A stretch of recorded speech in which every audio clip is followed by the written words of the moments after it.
Va. Este es un videito para la cátedra de Sociología de la carrera de Gestión y Administración de Empresas del CIER. Y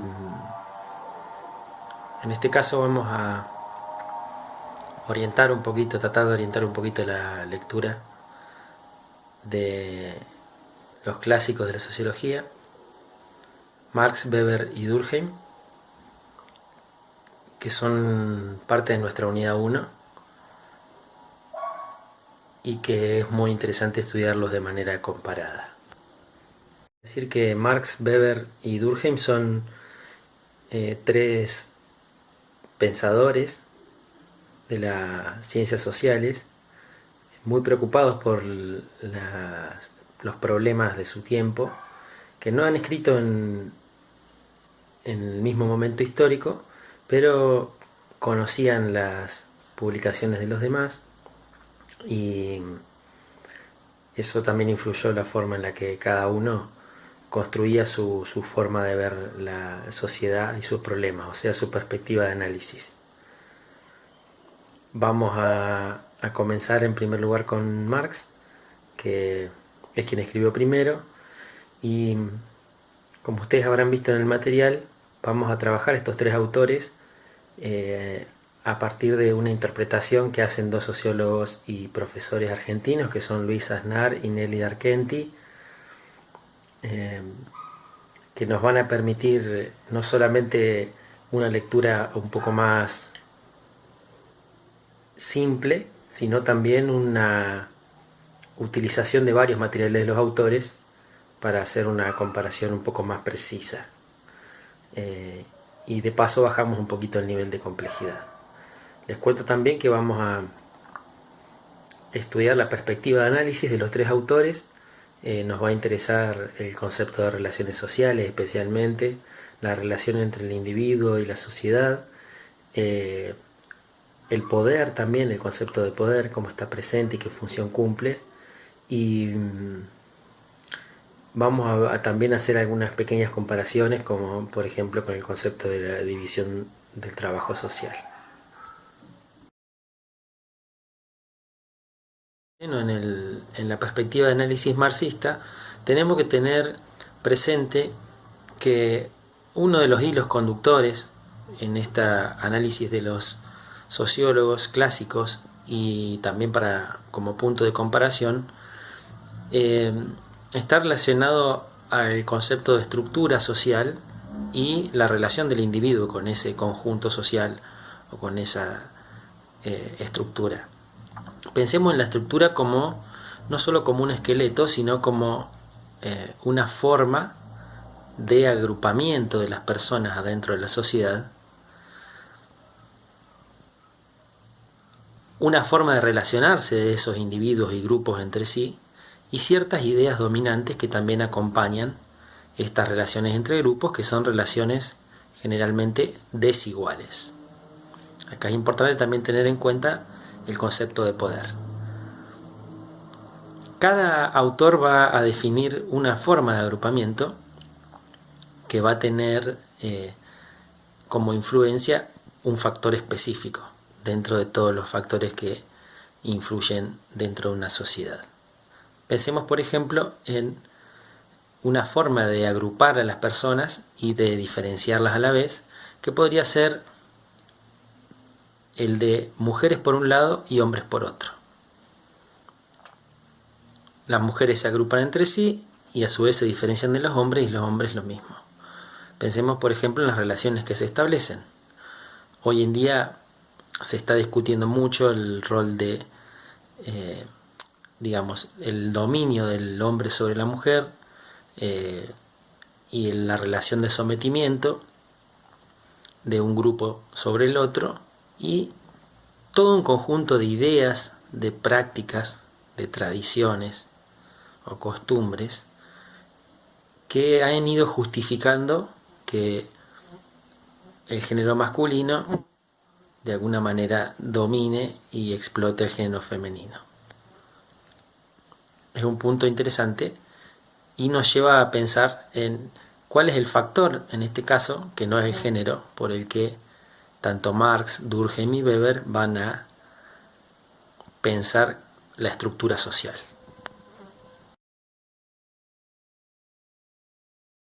Marx es el representante de la corriente llamada el materialismo científico, que es una de las corrientes más importantes de la sociología.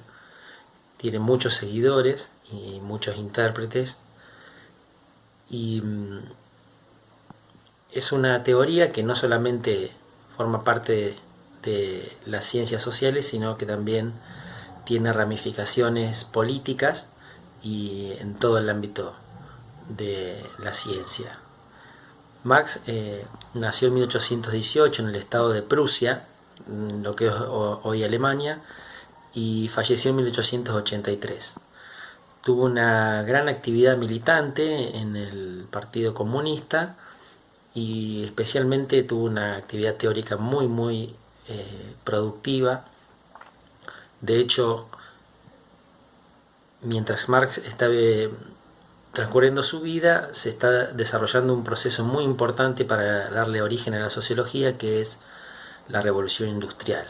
Como la revolución industrial genera toda una serie de cambios para el mundo completo y especialmente para Occidente, Marx decide ir al país donde mayor expresión tiene esa revolución industrial, que es Inglaterra, para poder estudiarlo de cerca. Se encuentra allí con Federico Engels, que es otro pensador que también comparte las mismas preocupaciones que Marx y un poco la visión de la realidad social. Y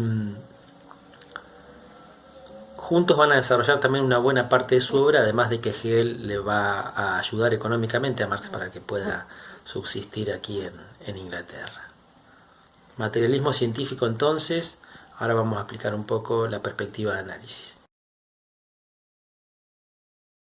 Metiéndonos un poco ya en la perspectiva de análisis de Marx, Aznar nos dice que la teoría marxista es especialmente una teoría de los modos de producción, y en especial del modo de producción capitalista, que es el modo de producción que todavía rige en el mundo hoy. Hablamos del proceso de producción material, de la transformación de la naturaleza por el hombre en ciertos productos y de las relaciones que se establecen entre los distintos grupos sociales. Por eso es importante tener en cuenta que el concepto de modo de producción tiene dos elementos componentes, que son las fuerzas productivas, que después las vamos a desarrollar un poquito más. Estas fuerzas productivas se van desarrollando a lo largo del tiempo, y las relaciones sociales de producción, o sea, la forma en la que se produce entre distintos grupos a lo largo de la historia. Un determinado grado de desarrollo de las fuerzas productivas y un determinado tipo de relaciones sociales de producción te marcan cuál es el modo de producción imperante en un momento de la historia. Entonces Marx nos va a decir, la sociedad no consiste en la suma de individuos, sino que consiste en la suma de relaciones sociales y condiciones bajo las cuales estos individuos se vienen a relacionar. Hacen referencia a las influencias sociales sobre los individuos y grupos de individuos. Marx dice, no hay amos ni esclavos, sino en la sociedad y a causa de la sociedad. ¿Cómo podemos buscar un ejemplo de esto? Pensemos que todos nosotros, los seres humanos, venimos al mundo más o menos de la misma forma y naturalmente no tenemos grandes diferencias. Ahora, una vez que salimos de la panza de la madre, algunos tendrán una cuna abrigadita y otros no. Algunos tendrán más posibilidades de alimentarse bien, de estudiar, otros no. Entonces las diferencias son sociales, no naturales. ¿Cuál es el principal factor que hace que tengamos estas diferencias sociales? Marx las va a ubicar justamente en el proceso de producción, o sea, en un aspecto económico. Entonces, dentro de todas las relaciones sociales que se establecen, Marx dice, a mí me interesan especialmente las relaciones sociales de producción. Allí se da la estructuración social, o sea, el agrupamiento y la diferenciación entre grupos, y el aspecto más importante a tener en cuenta es el proceso productivo.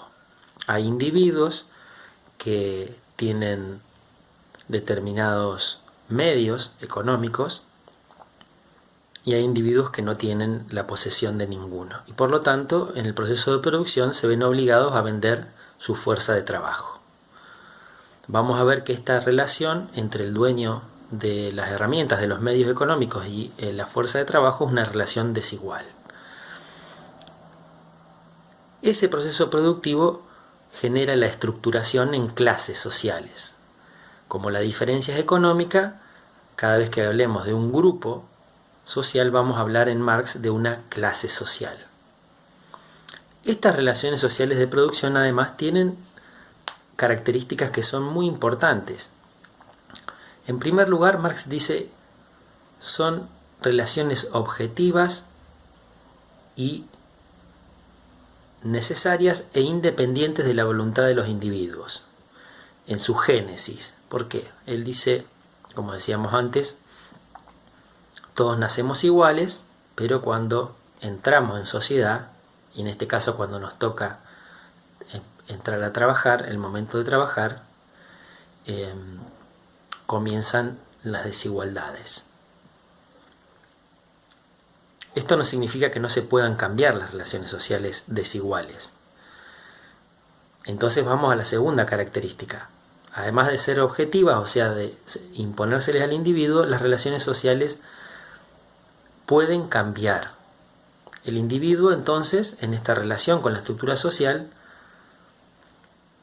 sufre la imposición de una relación desigual, pero tiene la posibilidad de cambiarlo. Individualmente no, sino agrupado en su clase social.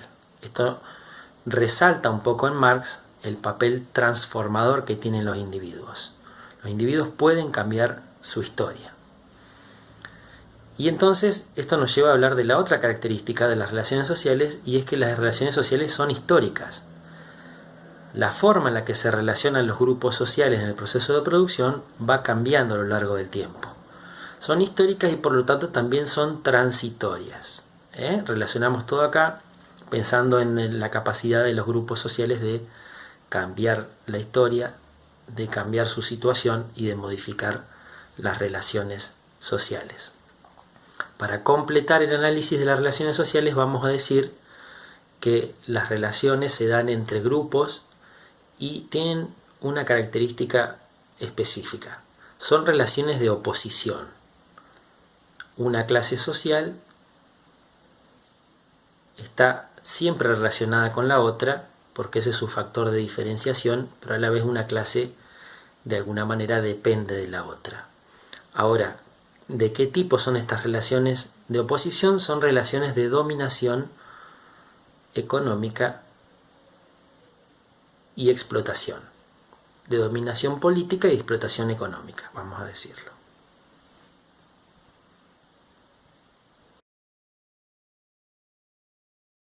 Pasamos ahora a analizar un poco este concepto del modo de producción y vamos a ver que está relacionado con otro concepto muy importante en Marx, que es el de sociedad civil. Marx dice, el modo de producción es la base material de la sociedad. Si analizamos este modo de producción, en su desarrollo, en su desenvolvimiento, vamos a poder entender cuál es el nacimiento de una determinada forma de organización social. Pero para poder analizar una sociedad concreta tenemos que remitirnos a la sociedad civil, o sea, a todo el intercambio material que desarrollan los individuos en un determinado momento histórico, o sea, en un determinado grado de desarrollo de las fuerzas productivas. La sociedad civil, además de ser el momento económico, también es la base del Estado y de toda estructura, de toda superestructura idealista, dice el autor. ¿Qué significa esto? Que el Estado y todos los productos teóricos de la conciencia, o sea, todo lo que tiene que ver con el mundo de las ideas, está influido y de alguna manera moldeado por las relaciones económicas que se dan en el proceso de producción. Entonces acá está la importancia del concepto de sociedad civil. Si miramos las relaciones económicas en un momento de la historia y vemos qué características tiene el Estado, la religión, la filosofía, la educación, nos vamos a dar cuenta, vamos a tratar de entender de qué modo de producción estamos hablando. Cuando hablamos del modo de producción capitalista, vamos a encontrar dos clases sociales más importantes, que son la burguesía, o sea, la clase que tiene los medios económicos, en este caso, en el caso de la revolución industrial, los dueños de las fábricas, y el proletariado o el sector obrero, que solamente tiene su fuerza de producción y le aporta al proceso productivo a cambio de un salario. Vamos a incorporar el concepto de dialéctica. Las relaciones en la teoría marxista entre los distintos elementos sociales es una relación dialéctica. Este concepto de dialéctica Marx lo toma de otro autor alemán previo que tuvo mucha influencia en él y que se llama Hegel. Pensemos en la dialéctica como una relación que se da entre dos elementos que son opuestos entre sí. Vamos a decir, por ejemplo, que un elemento se llama tesis. Pensemos en una discusión entre dos posiciones distintas. La posición 1 se llama tesis. La posición 2 se llama antítesis, porque es su opuesto. A la vez se necesitan. En esa cruce de posiciones se va a generar un elemento nuevo que es distinto de la tesis y de la antítesis, pero que surge de ese intercambio y se llama síntesis.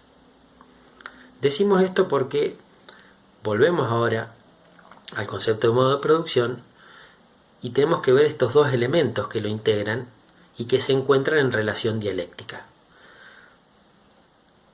El primer elemento se llama fuerzas productivas y está compuesto por herramientas, materias primas y conocimientos técnicos, por una parte, y la fuerza de trabajo física y espiritual que aporta el trabajador. Estos elementos conforman las fuerzas productivas.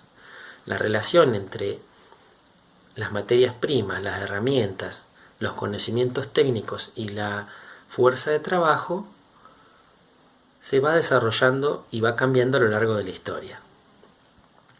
Pensemos, por ejemplo, que antes de la revolución industrial la producción era mucho más artesanal. Con la instauración de la fábrica se empieza a producir en serie. Hoy ya tenemos que pensar, con el avance de la tecnología, que hay muchas tareas que antes realizaban las personas y ahora lo realizan las máquinas. Eso es a causa del avance del desarrollo de las fuerzas productivas. Fuerzas productivas, entonces, el primer elemento del modo de producción. Relaciones sociales de producción es el otro elemento.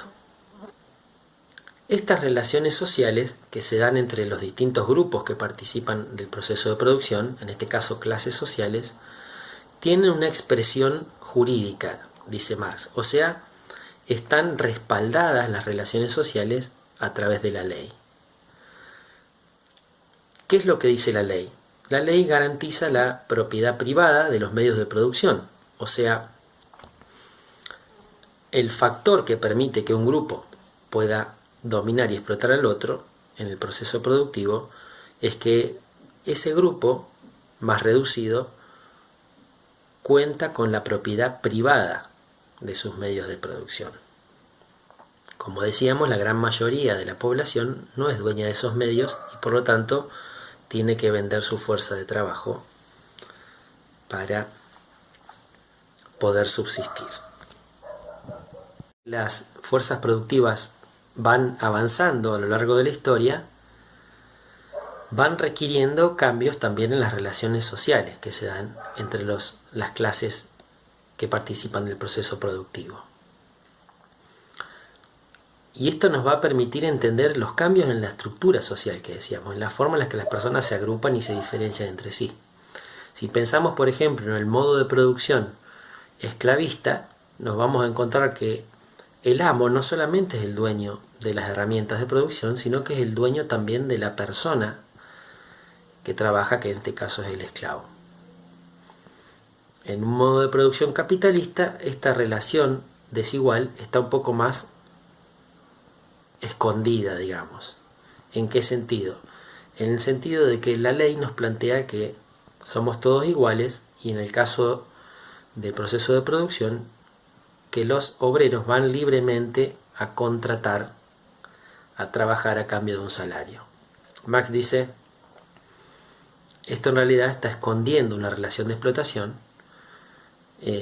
a través de la ley que plantea que todos contratamos voluntariamente. Ahora, el hecho de que una clase domine a la otra no imposibilita que haya cooperación entre las clases sociales. Entonces Marx va a decir, si miramos el desarrollo histórico, vemos que las fuerzas productivas, su desarrollo produce que las tareas tengan que dividirse. La primera separación que Marx observa es la separación entre el trabajo físico y el trabajo intelectual. Pero también existe otra diferenciación, que es la diferenciación entre actividades económicas. Por ejemplo, la actividad agrícola, la actividad industrial y la actividad comercial o de servicios. A medida que se van desarrollando las fuerzas productivas, se va produciendo esta división del trabajo y dentro de cada rama económica también hay sectores que cooperan entre sí. Acá vemos un poco el origen de la división del trabajo y vemos cómo van cambiando ciertas relaciones sociales.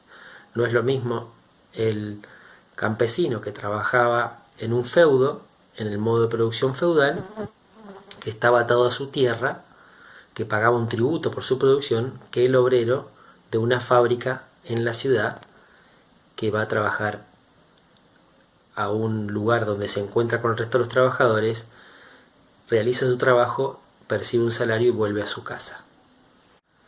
La transformación social que producen los hombres agrupados se da en ciertos momentos críticos donde las fuerzas productivas se desarrollan mucho más rápido que las relaciones sociales que los acompañan y generan una situación de crisis social que puede llegar a terminar, si se dan ciertas condiciones, en una revolución. O sea, no es un proceso pacífico, generalmente es un proceso violento y que puede llegar inclusive a terminar con un modo de producción e instaurar uno nuevo.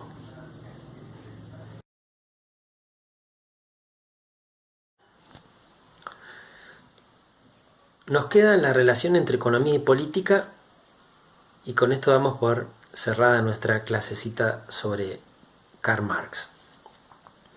Para pensar en la relación entre economía y política tenemos que pensar en primer lugar en que son dos elementos que están en interacción, dialéctica también, pero forman parte de una unidad, de la unidad social.